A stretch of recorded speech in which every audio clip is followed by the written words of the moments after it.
everybody. Welcome back to another episode of God Built This Podcast. I'm your host, Maxine, and we're on episode 242. Asian people are just like us. Obviously, no, I'm being funny right now. I just want to say I absolutely love the show Beef on Netflix. And you got to say it like that, Beef. First, I was like, what the fuck is this? A show about road rage? Really? Is it that serious? Like, for me, when I'm on the road, I will get annoyed with some drivers, but I just don't take it as far as some other people would. Like, I just don't really care that much. I remember one time I was in Boston, and I was on my way to the mall in Braintree, and I don't know if I was driving slow, because sometimes it'd be my fault. That's why I don't get annoyed. That sometimes I'm really the one at fault. Like, okay, I'm driving too slow, or which something I don't really do that often, which is something that I'm working on now. But either I'm driving too slow, or I didn't turn properly, or whatever it is. But anyway, I was on my way to the mall in Boston one time, and I forget what I did wrong, but I know it was on me. And the guy cut me off, and I'm like, really? So I just, because he cut me off so abruptly that I honked at him. And not only did he cut me off, he stick out his middle finger from the driver's side and just held it to make sure I saw it. And I was just like, my God, today. And it was a black man. I know a black finger when I see one. And I know the built of a black man's finger. He was like brown skin, black man. Yeah, so whatever, that doesn't matter. But the point is, I was so taken aback. Like, oh my gosh, nigga, what? And like, obviously he could see that I'm a woman, right? So I just find it so strange how people could get so angry and not consider the fact that, hey, you know what, she's a lady, let me just relax. You know, it's one thing to be mad at another bitch, right? Another woman, you know, another nigga, and you're a man, right? But like, to be a man and want to attack a woman so intensely is just it's another type of anger that I don't want to unlock. And so it's like, all right, man, you got it. You got it. There was another time I was driving in Boston. Oh my gosh. And I was just on the local road in Dorchester, and this guy, he just cut me off. Like, he was already driving strangely, and I was just trying to, like, okay, just stay on my lane. And he just came up from the cut and cut me off. So I honked at him. I guess I need to stop honking, right? Even if they're in the wrong. Like, that time I was totally innocent. That he was in the wrong. So not only did I honk at him, I just honked at him like, dang, really? Like, you know, I just honked. Y'all, he stopped his car. He got out his car.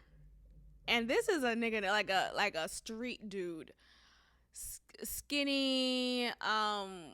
You could tell he wasn't all the way. He probably was high off of some just weed probably. I don't know, but nonetheless, I've seen men like him before. So his aesthetic definitely made me feel like, okay, he's this type of guy. He got out the car and was like pointing towards his waist as if to make it clear, I got that on me. You know what I'm talking about? I got that gun on me, you know, honk me again type of thing. So like, he was like doing these like gestures while he was out the car, yelling at me. I'm in my car. I still have to drive. No. Actually, at this point, we're at a red light, y'all. My doors were locked, thankfully. They always are locked, but sometimes your doors will act different. I don't know. But nonetheless, my doors were locked, and I'm trying to remain calm and cool and collected because I've always learned at a young age you have to be calm in stressful situations because typically the other person would try to use that to their advantage if you're not calm. They will feel even more empowered, falsely, but still, nonetheless, more empowered to continue to be the villain in that moment. So I was scared out of my mind, but I just looked at him and I looked away and I stayed looking away, but I caught the moments when he was being verbally aggressive and insinuating that he got that thing on him. And he was wearing this white beater, acid wash jeans, looking disheveled already, driving this old town's car. And I'm like, wow, this could really, like, in an instant, that moment, like, if I was, like, really much of a street type of person, or like if I just didn't really give a fuck, and you're not gonna talk to me like that, I could have been dead. Like, I could have, like, something as silly as cutting someone off and as silly as road rage could lead and have led to many people's deaths. Like, it's not something to take lightly. So yeah, like, I've been in some situations like that made me realize that, dang, road rage is nothing to be played with. I just try, like, yes, I'll still honk here and there, but, like, I'm not gonna chase you down. I don't even do the whole eye contact thing. People be like, they'll slowly pull up next to you after you cut them off and y'all end up at the same light and they just look at you. They purposely slow down and look at you.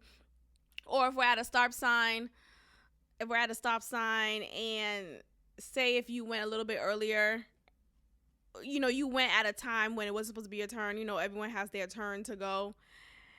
And as they're driving by across your car, they're purposely slowly driving by to make eye contact. What I do, and I know this probably grinds their gears, and I do it for that pleasure, I purposely ignore it. Like, I just don't even, I look straight ahead. I look so robotic. I don't make eye contact. I don't turn my head and look at them. Nope, I look straight and I purposely don't look at them. As they're purposely driving slowly, making eye contact with me, I don't look at them. Earlier today, I was driving through some street in Houston. And you know what's so interesting? Whenever you're driving through a university campus, right across is the project. It's like some low income, very unaesthetically pleasing home, or styles of homes right across this prestigious university. It's just very ironic. So according to my GPS, I had to cross through a street that was in the projects. So I'm like, really? And it was just a quick turn, but I had to cross nonetheless. So I've been saying nonetheless, huh? So I crossed through, and we're at a stopping point, but there's no stop sign, but it's still common courtesy that you stop because cars could come up at any point. So I always stop and look both ways. The guy, and it was definitely my turn to drive first, but the person on my left who was crossing me kept going. And I'm like, he literally never stopped. He didn't do the whole courtesy for stop car thing that cars are supposed to do regardless of there being a stop sign. He never stopped. So it was my right away. So I was trying to go, but you clearly see that he's still driving, and he's accelerating at this point. And it's like, okay, really? So I slow down because I'm not trying to get an accident and having to come out the car in this area. So I slow down, let him go, and he purposely is driving slow because he wants to make eye contact with me to kind of probably tell me off and be verbally aggressive. And my ass, hey, what you got to do for protection, self-preservation is what I just do is just look straight ahead, don't make eye contact, don't give them the pleasure of engaging. Like literally disengage. Like, you know what? You got to drop your car off to your girl at unit 4. I'm just driving by. Okay? I can't relate. So at that point, when I think about road rage, I think about like, is this really that serious? And oftentimes it's not. Most of the time, if not all, it's not. Anyway, so when I was watching the trailer of Beef on Netflix, I was just like, I don't know. Really? Do I really want to watch this show about road rage? Like, is it really that deep? Oh my God. Like, it was just, I didn't know that it could have been as good. Not even good is an understatement. It's amazing, you guys. It's a really thought provoking, heartstring provoking. Like, it's so well done and is so visually captivating. I love something that just looks good. Just the aesthetic, like the aesthetic alone, the styling, the lights, just the capture of different scenes is beautiful to look at. That's how good the show is visually. And for the writing to be, if like better, it's better than the visual. It's so well done. So yeah, so it was more than just a show about road rage and having your revenge on the person who cut you off and going out of your way to avenge your honor or whatever it is. It's really a path that you go down on. You go down one. No, it's a path that leads you to self-discovery, emotions, and the fleeting of emotions. This capture of a false sense of security. This is a character named Amy who she works really, really hard. And I still don't know what she does, but she's like in this corporate world. She works for this Home Depot-esque type of company, and she's the face of it. And the job is very tiresome that she is solely the breadwinner of her household. Her husband is the child of an art rich family, and so he was born into money. He always had money. He lived a comfortable life his whole life. And so he's a Nepo baby. And he does art work as well. But he doesn't have a career of his own, or one that is profitable, at least. The pieces that he makes aren't really selling. And so for her, she wears the responsibility of being the sole provider of her household, and they both share a child together. So it's just, I don't want to say too much, but I think what I really want to talk about the fact that depression is more than just this idea of, oh, you're isolating yourself, you're being quiet, you're not doing things that you love. And it looks different for everybody. Sometimes with depression, it could be you not controlling your emotions and it manifesting into these angry outbursts, and you putting more energy into things that are silly, like road rage, and going out of your way to seek revenge against the person who cut you off on the road. And so this character, Amy, she has depression. She has depression. She's depressed about what life is and this security that she's supposed to feel, but she doesn't feel in the world that she created for herself and her family. Like, she was supposed to feel fulfilled and happy, and she loves her child, but she doesn't feel that fulfillment from being a mother. Her career is very tasking or taxing, sorry. Her career is very taxing, and she doesn't feel the relief that she, quote unquote, should feel, because she is a millionaire. She makes a lot of money from the career that she has. She was on this panel with with other distinguished women, and she's talking about how, like, you can't have it all, and this is you can't have a happy home and a happy relationship and a thriving career. You can't have it all. And it's very evident that's a lie. That is not true. You can't. And there's been so many people, like, in real life who said that. One who I could think of right now, Bethany Frankel. I remember when she was married for a freaking day and a half. That marriage was so short. But Bethany Frankel, for those who may not know, she was a reality show star from Real Housewives of New York City.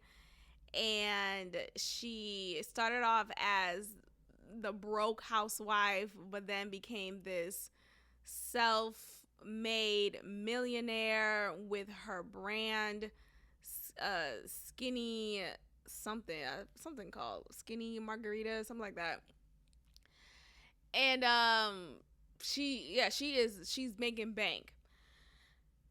And while she was in her peak, she was married, she ended up having a child, and all this came later in life, later than she thought she was going to have these experiences, so much so that she was feeling like, well, it's not going to happen for me, and I just have to accept life as it is. And then it happened to her. She got married. She found the love of her life, quote unquote. She got married to him. They had this child together, and she is successful. And she was having so many business opportunities. She was a talk show host for her own talk show for probably just one season long. And she was on this show talking about you can't have it all. And literally probably like a week later, everything just fell apart in front of us, right? Like, we hear shortly thereafter, her marriage was really this sham. Like, it was a real marriage, but the guy that she was saying is her love of her life and who's this great guy ended up being a monster. He ended up demonstrating some narcissistic characteristics, and she endured this years long. I think they're still legally married. He just would not let her go and divorce her or grant her a divorce, and it just was what it was for years. And they had this custody battle, and you just could tell that, like, life wasn't as she was demonstrating it was. And it just got me to thinking about, like, if we're more honest with each other and with ourselves, then we can really live a life of peace. If we just admit that, hey, no, you can't. You can't have it all. Or one area of your life may suffer while another area may thrive, right? Or there's going to be some imbalance here and there during different seasons of your life. Or throughout the years, or within a year, right? So maybe during the winter months, you have more downtime and you get to spend that downtime with your family. But maybe during the spring and summer season, you are not with your family as much because that's goal crunch time, and you got to prepare for the winter to have that downtime. So you always got to be at work. And yet it's just... nothing is as it seems. Perfection is a lie, and security is a lie. It's a lie. You know, you just had Don Lemon just today talking about he got fired and he's stunned. I am stunned. I spent 17 years working at CNN and I'm stunned. And I think this was a long time coming. There's been rumors of this about to be happening or this coming into fruition because he's just been like out of control. There's been so many reports of him doing under the table catty stuff. His comments a few months ago about women being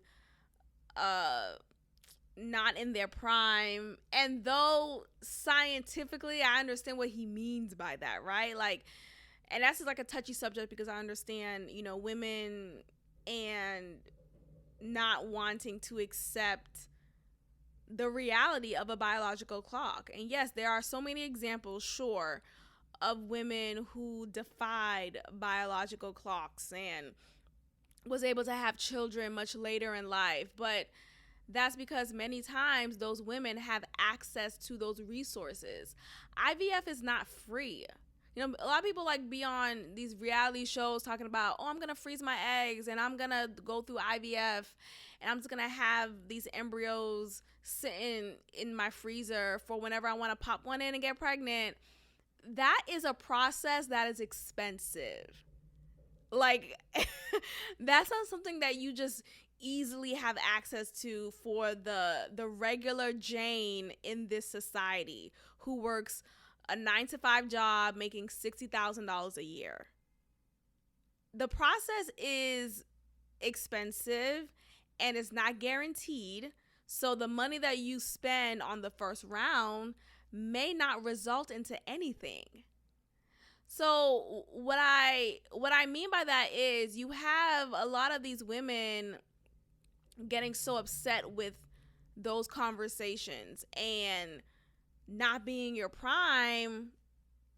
Look, I don't really like Don Lemon like that, but I didn't think that was enough for him to be ridiculed. But considering that we live in a society in which some topics are so sensitive and so safeguarded that you can't even tread on them, I'm not even surprised. But I just think it's unfortunate that that was not considered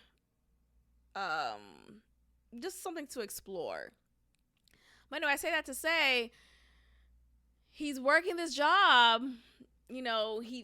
Sometimes with people, with employees, we think that, oh, well, I've spent so many years at this employment, at this work of employment or whatever, but at this place of employment just to get laid off, just to get fired, just to not be considered for a promotion. And I've given you so much time. I've given you so much of my energy. I've spent 17 years here. Honestly, that's why I just have this approach of, man, fuck that. No, fuck that. Because here's the thing. Things go on, right? So when you're not in one day, right? If you're absent from work, if you are not performing to the fullest of your ability, quickly they can and will find someone to replace you, right? Or even if you are performing to your fullest, I guess my point is, like, you could perform so well, you could be doing your job to the T and still be disregarded, while the next person could be working very minimally and get more recognition than you, get more opportunities than you at that place of employment. And you're just like, you know what am I doing this for? I think there's a loss of ambition that happens at the workplace because of things like that. So loyalty to whom, right? Like you shouldn't be loyal to work.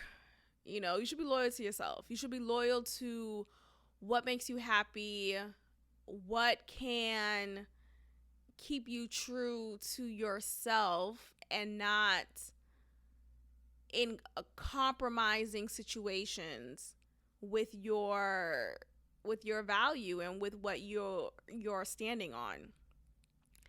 Anyway, Beef is a great show, y'all. I wanted this whole tangent. It's a really great show. No, I bring up the false insecurity because she, as rich as she is, she was so miserable in her line of work, and she felt like she wasn't there enough to just up and leave. She kept moving the totem pole of, like, you would think someone who's it didn't disclose exactly how much she was making currently, but there was a scene in which she talks about wanting to get, was it 5 million in a deal that would leave her to not have to work anymore, and she'll just be sitting on that money and that will be it. I don't remember if it was 5 million or 50. Either way, she had this number in her mind, and that she said out loud in the scene, that made it seem like this is the comfort number. This is the number that will do wonders, and this will be the number that retires me. Just for it to but it's so arbitrary. That's the point that I make. It's so arbitrary. Like what is a number? You know, like what are we saying right now? You know, like, ooh, 10 and 1. Sure, there are some strong differences, I guess, but like we put so much meaning to these things that, like, these aren't real things. You see what I'm saying? Like, we create these ideas of, this is security, this is when I'm fulfilled, this is when I'm happy, this is when things will be just fine, and yet they're not, right? Like, and yet you could reach that point of financial security, quote unquote, and sure, it's great to have money, right? I'm not discounting the purpose of money, but I think I'm just discounting this idea of security in things that aren't real, but we have determined them to be real in our minds. Now, look, there was a point when she said in one of the episodes, she was like, because so she didn't come from money, but her husband did. Because I said he comes from this very art rich family. His family made money from art and was very well known and just very, very rich. And the husband would say things like, you always talk about money. Why you always talk about money? Money isn't everything. Like, let's just like relax, you know? He has this very laissez-faire type of approach when it comes to money and finances and all of that. Yet, as for her, she is so relentless when it comes to making money and working all the time. And this is the amount that I will retire. I'm not settling for anything less. And so she said, you know, it's so funny how people who grew up with money are quick to say money doesn't matter. As for me, it does, because I didn't have much money when I was growing up. So, and this is her character saying that. And, you know, I think that's so true, because I feel like we are, you know, like, we're conditioned to feel one way about money. You know, money is the root of all evil, right? And it's like, I don't know, right? When I think about myself, right? Me, myself, and I think about, like, I would like to have at least this amount to feel comfortable. And I'm not even talking, and I don't even want to say I'm not even talking big, because, like, I don't want to like shortchange myself, but my point is I want more than what I have. That's my point. And I want more than what I have because what I have is not creating this sense of comfort for my life.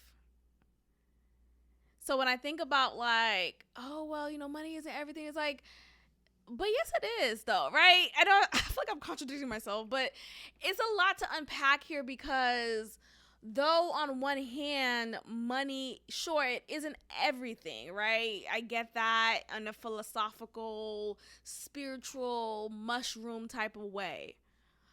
But it does bring some level of peace if your life has been considerably strained because of the lack of money.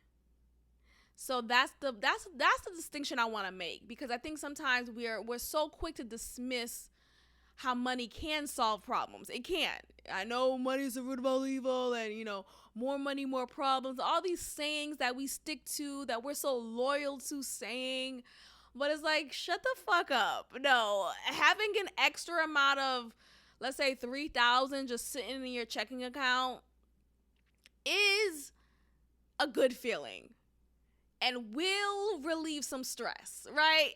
Instead of living paycheck to paycheck or trying to stretch the $50 that you have left until next Friday, like, and figure out gas and making sure you make your credit card payments in time. Like, those things really add on a layer of stress that makes you wonder, like, what the fuck? Is this all that there is? Especially when we have this credit score system, that really could limit our opportunities in this thing called life, right? So if your credit score is at a particular level that is considerably low, you are paying more for that. And what I mean by that is you're basically being charged for being poor. Or you're being charged extra for poor financial management. People like to say sometimes, you're not poor, you don't know how to manage your money well. No, I'm not making enough. That's the answer, right? I remember I had a friend who, she was kind of bad mouthing a mutual friend of ours because so friend A was saying about friend B, oh, this friend B didn't move, like, she moved into her new place, but she still hasn't decorated her apartment. It's still kind of like she just moved in. And I'm saying in the conversation, I'm like, to friend A, I'm like, oh, well, she's probably still just kind of settling in, whatever. And then so friend A says, well, it's looking like she doesn't know how to manage her money. And I just was so turned off by that comment because, first of all, it's not that simple. People think like, oh no, you just don't know how to save. No, like, people have these different expenses that is more than what they make. And I feel like I'm hearing some responses right now from y'all saying, oh, well, that means she has too many expenses. No, that means she's not getting paid enough. That's my mindset. And sure, there are cases in which, okay, maybe you weren't as financially responsible here or there, but like, we find ourselves in situations in which, no, I'm making considerably enough money, but it's not enough in this time and space that we're in. And it's not enough if I am living in a space alone in which I am carrying the burden. So like that friend, she was living alone. It's not like she has a roommate or she was living with her parents, or you know what I mean? Like, so that adds on a heavier set of burdens to bear. So it's not this easy response of, oh, she doesn't know how to manage her money. It's like it just sounded so judgmental, very judgy. I just like, oh, this bitch, you know. Anyway, so we're not friends anymore, so whatever. But Beef is a great show, you guys. Please, I just want to talk about it. Maybe I'll find a community on Reddit about it because, man, when I tell you, I was binging it until 12 and I'm like, okay, I gotta go to bed, I gotta go to sleep. And I had like 3 more episodes left, so I just was looking forward to that the following day, and I finished it in 2 days. And if you really want to calculate it, probably like 20 hours, okay? 16 hours maybe. But it's an amazing show. Each episode ends off with a bang that leads you into wanting to see, wait, how does it turn up next episode? What happens in the next, It's just so well done, the acting. And I actually do appreciate seeing an all Asian cast, with the exception, of course, of a white woman. You have to have a white character at some point. But it was lovely to see an all Asian cast. It was lovely to see the different types of Asians. There were Japanese Asians. There were Vietnamese Asians. There were Korean Asians. I don't think they were Chinese, though, which is interesting. I don't think they were Chinese. I do not think they were Chinese Asians. But nonetheless, were they Indian Asians? Nah, we didn't go to the South. we didn't go. That's a little too brown for us. Let's hold off. It's not Bollywood, okay? But it was just lovely to see that. It was lovely to see them exchanging their native tongue language. So, but you see that more from their parents. So the parents of the characters were speaking what was it, Korean, or Japanese. Oh, I really enjoyed that show. I wish I could like relive it. I know I could obviously watch it again, but like I wish I could like go back to me watching it for the first time. It was really, really good. I definitely recommend. Wow, it was just so beautiful. And there's another part where, I mean, it's not really much of a spoiler, so I didn't give a spoiler warning, but in case you feel like it is, you might want to just I don't know, take a pause. But let me just say this one last thing, then we'll move on. She talks about depression. Okay, yeah, I talked about depression earlier, but I didn't talk about the fact that she and another character, they connect. They find themselves realizing that, hey, we have more in common than we realize. Like, we actually suffer from depression than what we're willing to accept. And they were just connecting on so many different levels. They were talking about life and fleeting of emotions and what's the point of it all, and finding refuge and what is refuge. And it was just so beautiful seeing them unpack these thoughts. And it was so interesting how that moment came when they were in the woods or like in the mountains, lost, and they ended up eating something from the grass that they thought was elderberries, but it ended up being something that had some psychotic effect. It was something that was tripping them out.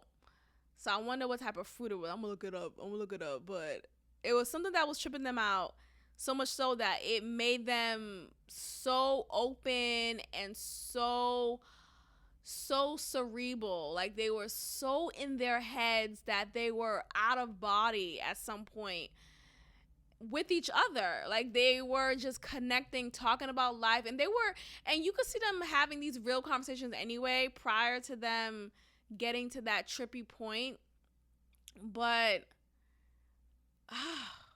man, it was so good, you guys. I just feel so taken aback whenever I watch something that just takes me. It takes me, it took me. The show took me. It took me to a place of just realizations and, like, you're not alone, and like so many different points of connections that you don't realize until you see it being played out. And when you see it being played out, it confirms that, hey, there are so many other people who have these same experiences, who feel like you're chasing this idea of success, but it keeps being pushed. It keeps being delayed, or, if it's not one thing, it's another. And why is this always happening to me? And, why can't I ever catch a break? And so you see different people from different points of life, right? There's this male character, Danny, who is not doing too well financially. He's just making it work. He's living in a rundown apartment, but hey, he's doing his best. But it's beating him. It's hard. And he's battling with depression, right? And so, like, somebody like that, you could understand. I feel like instantly people quickly understand how someone like that could be depressed, right? But yet you have a successful businesswoman who's a wife and a mother, living in this beautiful home that she designed, and just have an infinite amount of money, yet she's depressed also. Yet she's battling with her emotions, and she can't find ways to manage her rage, so she takes it out on the road and finds time to seek revenge. So it's like, wait, how are you depressed? You have this big house, you have a husband, you have a cute kid, you have money, you have fancy clothes, but you're depressed? So you see the contrast in living, but the strong similarity of this feeling of depression, this state, because more than a feeling, but this state of depression and feeling unfulfilled. Ultimately, they both feel unfulfilled. Ultimately, despite their attempts of feeling fulfilled, or their accomplishments that they've made, and it still doesn't do anything to cure them from this depression. And then finally they realize they are depressed. You see them come to that realization as they were connecting with each other, and as they would talk to some other people will point out, yeah, you're depressed. It just was, oh man. That took me, y'all. It took me. Please go watch it. It's 10 episodes on Netflix. It's called Beef Lamb Chops. It's just called Beef. Oh. And I just, beyond it being a predominantly Asian cast, everyone could connect to it, right? I think sometimes we sometimes society may hesitate on having a cast filled with only one specific ethnic group. But what some people fail to realize is this is a human experience. But yes, it's shown through a specific ethnic group, but despite them being Asian and you being a white person, you could definitely connect to this because this is a human experience. These are human feelings. These are human thoughts. These are just the experiences of humanity. Y'all, please go watch it. If I didn't convince you in these 43 minutes, I hope you're convinced now, because my God today. Let's talk about these reality show suicides that I just became aware of. I think I heard about them a while ago, but didn't realize the pattern. I just became more aware of it. So anyway, these suicides of Love Island contestants and one of the hosts of the show. So Love Island is a show about these people, men and women, who come together at this house, and it's during the summertime, and they go through these different challenges to find their love match. They do these kissing challenges, and then they decide who they want to match with, and they stick around to the end. The show, I started watching it a year or two ago. Me and Freckles Bay used to watch it together. But then it became it was too much. It was just so long. And it came on multiple times in a week. It was too much going on. They had these kissing challenges with these random people, and they're all random to each other, of course, but like, and sure, they're all very attractive, and they're so hot, and why wouldn't you want to kiss a hot person? No, right after another, you gotta kiss someone else, and then someone else, and then someone else. It was just so gross. Anyway, so there are 3 suicides that took place from participants of Love Island. Now, what's interesting is these suicides are primarily from the Britain version of Love Island. So with Love Island, there's an American version and there's a UK version. And according to the article that I'm reading, this is only the UK version that have these suicides. And it's like specifically suicides. So let's talk about them. So Sophia Graydon, she was the first contestant to to die by suicide. She was on Love Island, and okay, so let's start off with this. So her stint on the reality show saw her first linked so she was first linked on the show with a contestant named Tom Powell before she became involved with model Katie Salmon. So she was clearly bisexual, and she was on the show in 2016. When she started being with Salmon, the woman, Katie Salmon, she was receiving a lot of backlash for it. Because, oftentimes with us as viewers, we create these parasocial relationships with the people on TV. We think that we know them. We think that we are entitled to give them our strongest opinions about them and what they should do with their lives. And it's an emotional reaction. And it's sure, I feel like some of the blame could definitely be put on the viewers because we're so in tune with these contestants, but we fail to realize that they are real people.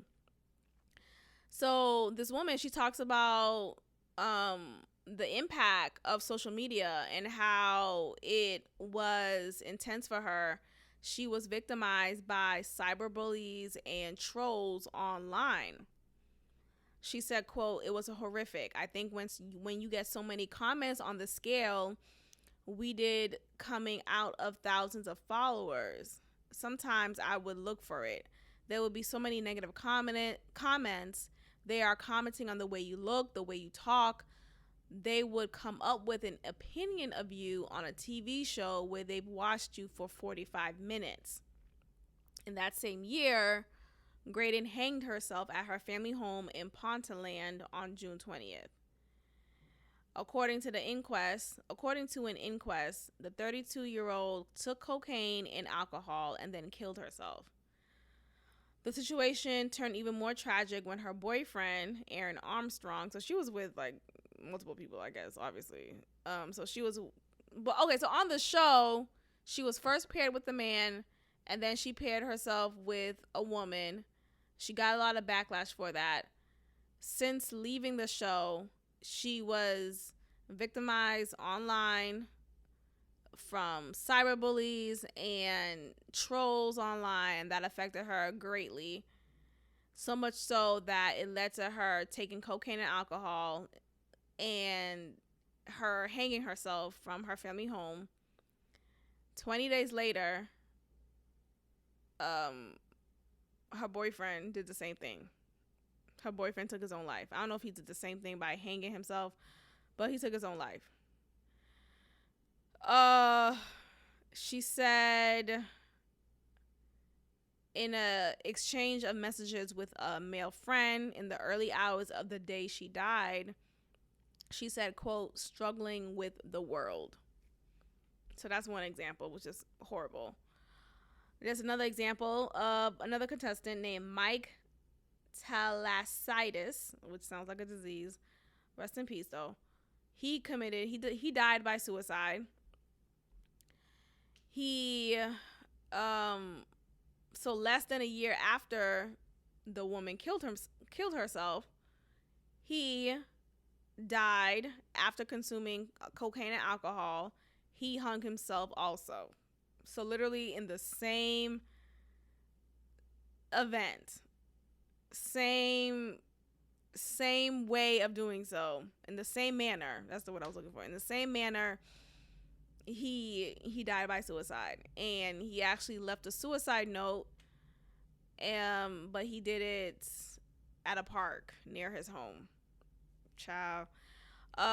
He said that he was grieving the death of his 94-year-old grandmother and was facing mounting debts before his death.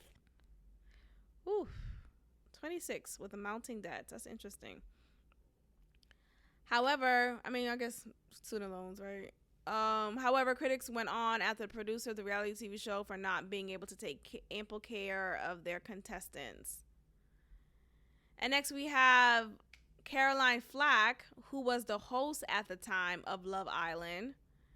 And I think they're all specifically for the British version of Love Island. So she was on record saying it's so dangerous for people to blame a TV show, and it's not right to point the blame. And she was very vocal about her being against people blaming the show for it, and that it's not fair to point the blame. And literally just a few days after she said that quote, she died by suicide. Y'all, I wish I could make this up. It's just so interesting. She died by suicide. She was a victim of... Actually, no, hold on. So the 40-year-old had been associated with Love Island since the show went on air in 2015. However, many have criticized the way ITV unceremoniously dropped her after she was charged with assaulting her boyfriend, Lewis Burton, last year. Flack denied the charge and was scheduled to stand trial next month. The 6th season of the show, which is currently airing... Oh, this is older article. I'm trying to find it. I don't think it tells us exactly how she killed herself, but I just find it very interesting. And then there's a point in the going back to Beef real quick. I'm not gonna say who, but one of the characters was trying to kill himself. He was trying to kill himself. He just was so overwhelmed with just the ways of the world, and he felt like there was no other way. And so he's in his room, and he's I'm laughing about it because it's kind of funny. It's kind of, I mean, thankfully he didn't kill himself. It's a character, right? It's not real. But the point is, he was like looking up ways how to kill yourself without hurting yourself. And then he realized, you know what? I don't want to do this. And then he got up and was like, yeah, this ain't it. And he decides to live again. But I think I find it interesting because, you know, we get so caught up in just the heaviness of whatever's going on right now, you know, right now I can't find another job, right now my account looks like this, right now I've been wanting this, but it's been this, you know, we have these reasons that we could create in our mind as to why we're so stressed and so bummed out, and there's no other way, and we might as well, right? But don't, you know, I think sometimes we, you know, our mind plays tricks on us. Our mind makes us think that this is the best solution because, hey, it isn't working out, right? hey, no one has called you back yet, right, for that job opportunity, and you're gonna find yourself stuck at this job. We get so caught up in that, and our brain is funny because our brain thinks in a way that is about survival, right? So if you're feeling so lost and stressed and you keep telling yourself that more and more to add on to whatever it is already is, our brain will adopt that and give you reasons or give you ammo, you know, no pun intended, to go about with that pursuit of suicide. So, ooh, child.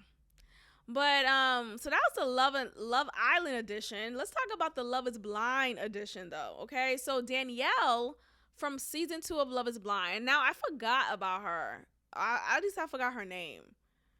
But child, once I clicked the article, I was like, oh yeah, this is her. I remember her. So in case you forgot her name too, just type in Danielle season 2 Love Is Blind and you'll know who I'm talking about. Because I remember the season. I think this was the first season I watched. Yeah, season 2. I didn't watch season 1. And I think I'll eventually watch season 1 just to kind of see the context. And obviously I know that black woman and white guy couple, they're like this like poster child of the show, or poster couple of the show. But anyway, Love Is Blind season 2 Danielle, she was a trip. And I remember watching it in live time and feeling something is off about her. And not off in a judgmental way, but just off in a she's unwell type of way. Like something about her was just always riddled with anxiety and these intrusive thoughts and this.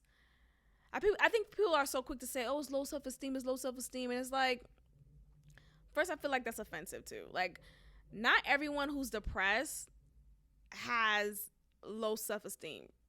Like, I don't think that's one of the other. Like, that's not. It doesn't have to be a two package deal or a package deal. Like, that's so silly to me. Like, depression is literally a chemical balance, a chemical imbalance. It has nothing to do with being, I don't know. So yeah, so she was she demonstrated a lot of anxiety and these strange moments throughout the show. Come to find out that she had several panic attacks while on the show. She disclosed to the producers as she was being interviewed of moments when she actively attempted to take her own life. So she had several suicidal attempts. And yet they still thought it was acceptable for her to be on this show. Now, though these shows say, oh, we do screening and we do these evaluative tests to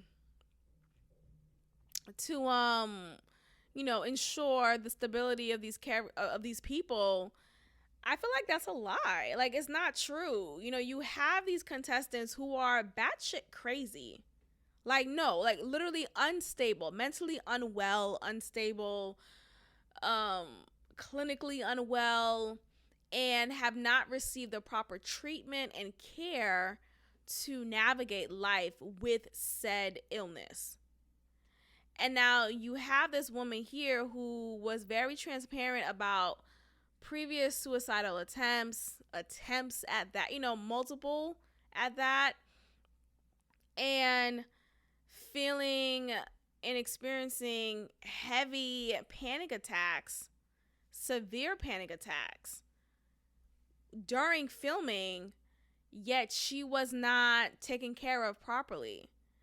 And there is a fee that these contestants, these participants, have to face if they were to leave the show earlier than they're contractually obligated, right? So, like, I wonder with character, like, different cast members who I've seen on reality shows, whether it's Married at First Sight or Love is Blind or Love Island, who left earlier than they quote unquote should have.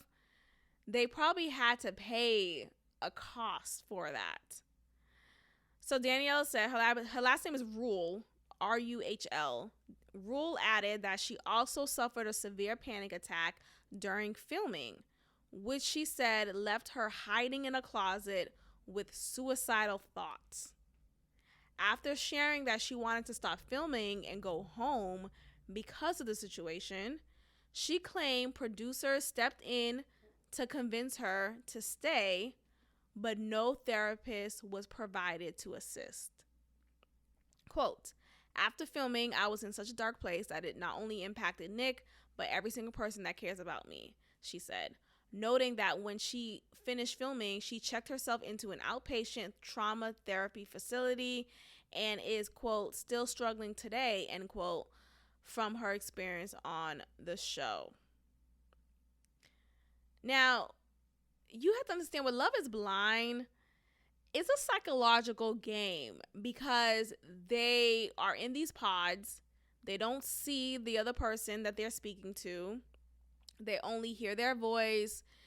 And they spend, like, we don't know, like, they're not logical. Or no, they're not the word not. They're not straightforward of how much time they spend in the pods with each person, right? But according to reports that I've read, they have to spend hours with the people who they talk to in the pods. They have to build this relationship that is strenuous, right? It takes a lot of energy to be with someone for 15 hours, 8 hours a day, right? Like, it's a job. You got to clock in to work and have these long conversations, have these engagements, and it's very grueling. It's very grueling. And sure, it's quote unquote what you sign up for. But when all of those intricate details aren't revealed as we're watching, it creates this fantasy of, wow, look, they found love. I could do it too, right? And then it encourages people to want to apply and be a part of the process. Yet, if people were more transparent, this goes back to the whole idea of you can have it all. Like, no, you can't. If people were more transparent, then people can make sound decisions that aren't built off of a lie.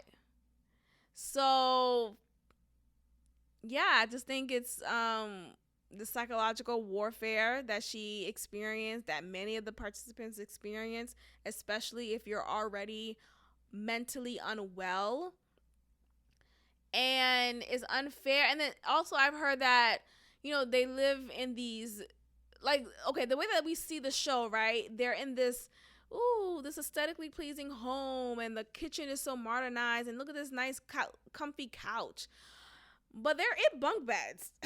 Right? Like, and who knows how comfortable the bunk beds are.